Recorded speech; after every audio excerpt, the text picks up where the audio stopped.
M2's Sega Ages collection is another example of the developer's tireless dedication to definitive ports of Sega classics. There are many still to release, though some incredible games keep missing M2's shortlist. So here's 5 titles M2 have never ported before, which I think would make great additions to the Ages series. Somehow, through all the years of M2's relationship with Sega, The Revenge of Death Adder has never been ported from arcade to console. But there are no doubt waves of Golden Axe fans who have never had the chance to try this entry, which is potentially the best in the entire series. Everything about it feels a bit more polished.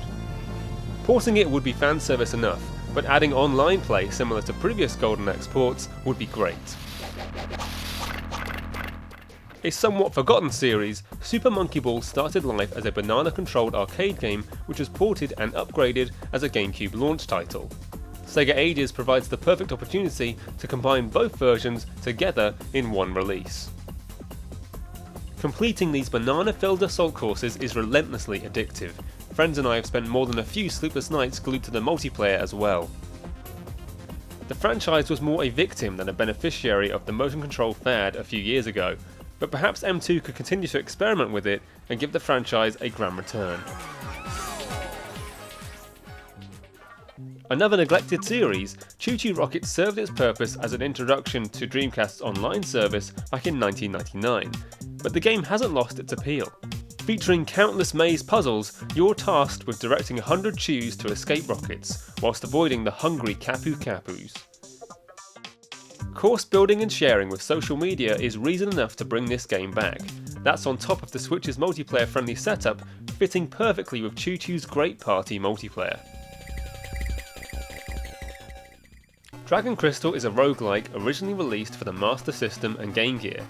Like most fantasy titles of the era, the game boasts a typically classical mood and style.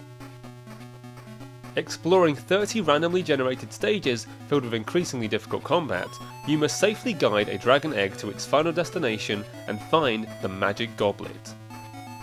Like Phantasy Star, a built-in encyclopedia would be helpful to assist with some of the more obtuse aspects of the adventure. But overall, Dragon Crystal is a great example of roguelikes, with all the replayability you'd expect from the genre. This is an idea which should be filed under totally ridiculous, but given the chance, I would port PSO to Switch in a heartbeat. I've already reviewed the GameCube edition, and despite its flaws, I love this game. The online community is still active too, so I'd even argue that the demand is there for this to reach modern systems. It's way too ambitious to ever expect, but we're reaching the point where arcade classics and Mega Drive favourites aren't the only games which deserve another chance in the sun. Those are my 5 most wanted Sega classics for the Ages series, but really I'd be overjoyed to see any one of them. Please share this video if you agree, and maybe M2 will even get a couple of ideas.